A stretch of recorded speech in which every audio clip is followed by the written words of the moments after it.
talk about small boats? Let's. Because this is sort of what we've been waiting to hear for a long time, is what the Labour Party would do. Well, it's going to launch plans to tackle the small boat crisis today. Well, in a major speech, Sir Keir Starmer will unveil proposals for stronger new counter-terror powers that will effectively treat people smugglers like terrorists. Well, his plans will be supported by about 1,000 additional officers recruited by MI5. Well, to do this, Labour say they will spend £75 million, equating to a year that would have been spent on sending migrants to Rwanda. And let's talk to our senior political commentator, Nigel Nelson. Morning, Nigel. What are we to make of this?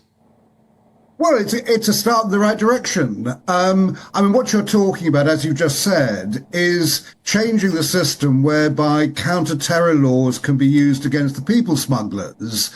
What this means is that even if you just suspect somebody of people smuggling, you can actually move in. So that will mean, for instance, stop and searches at the border. They could have their mobile phone seized, so you can check their contacts.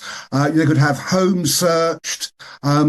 You're drafting in spies rather than just police to actually deal with it.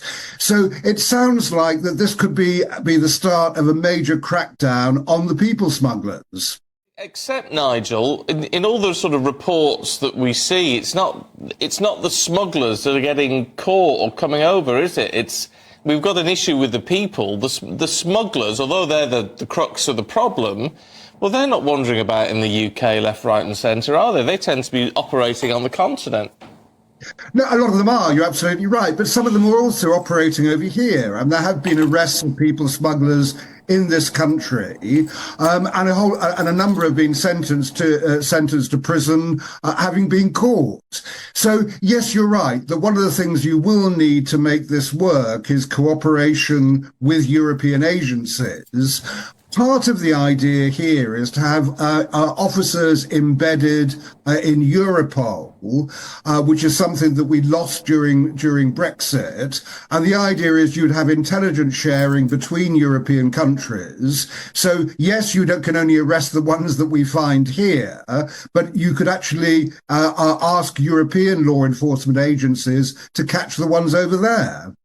Nigel, you just alluded to it there, but this is going to be criticised, isn't it? It is already in the papers this morning that this is just the Labour Party wanting closer ties with the EU again.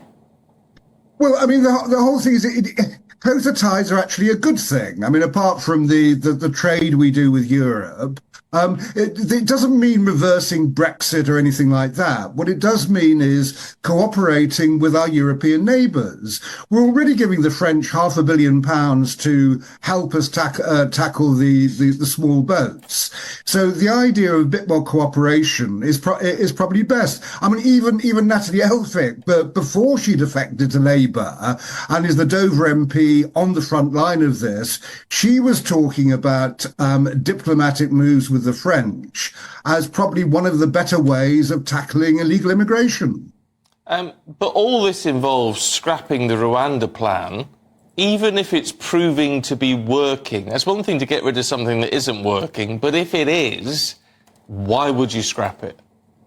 Well, you won't. The people who actually end up in Rwanda, if the flights ever get off the ground, would stay there. So you won't be scrapping that part of it. What you're doing is you're spending money more effectively. The Rwanda plan is costing over £500 million. We only have an agreement to send 300 migrants to Rwanda. So that's 1 in 100 of the people who are crossing the channel. So by all accounts, Rwanda is just not good value for money. It costs nearly £2 million per migrant.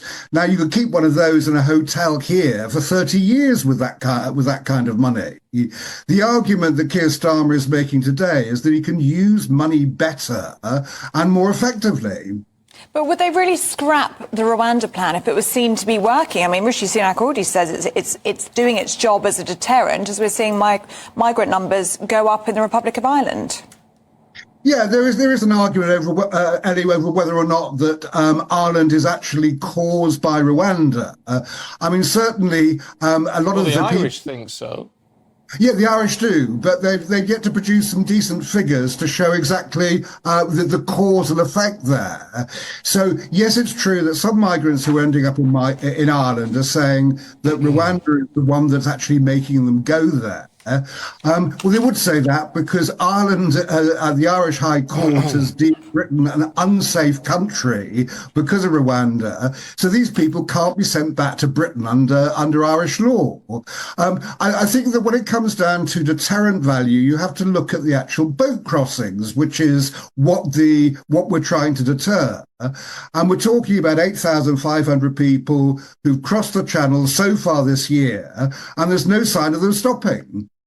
I don't know if it's a stroke of genius or absolutely stupid, Nigel, that this is all being done in Natalie Elphick's constituency, because she's such a poisonous figure to so many on the Labour benches. Well, it's no coincidence it's happening in Dover. That is the front line of the small boats problem. So, I mean, that would be the right place for Keir Starmer to announce this policy. Yeah, but clearly, it's all been timed with this defection. Yeah, absolutely. I mean, the Natalie Elphick's defection didn't happen overnight. There were long conversations with Labour leaders about her defection. So you're absolutely right. This is planned. We're in election year. That's politics. Nigel, whilst we've got you, wanted to ask you about Dominic Cummings, the re-emergence of Mr. Cummings and a new party to rival the Tories. Yeah, he's talking about a start-up party. It won't make any difference to this coming election because he's not going to be, even if he gets this off the ground, he's not going to be standing any candidates this time round. So what he's looking at is what happens if the Tory vote collapses completely and we end up with very few Tory MPs. He says he can get a new party to fill the gap. I'm a bit sceptical about this. New parties often don't last very long. If you remember, Change UK came and went a few years ago. But I mean, I would never underestimate Dominic Cummings, so we would have to see. But it has no effect on this coming election. No, well, just a quick thought, Nigel, though, on all of this, which I find very odd. We're talking about someone who you say you shouldn't underestimate him. He's proved to be very powerful, very influential. Never a man who's held public office at this level. No one voted him in. No one said he should have a big say on how this country should be run. And yet he seems to think he has. Yeah, I think there's a certain sense of entitlement about Dom, where he does think he should be running the country, and probably in Boris Johnson's day, for a while, he actually was. He is very clever. I mean, I think that Brexit wouldn't have happened without his very clever slogan, "Take back control." That seemed to actually sort of touch the emotional nerve and make people vote for Brexit.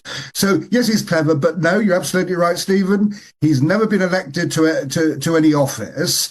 If he does in fact go ahead and start a new party, one presumes he will stand for election.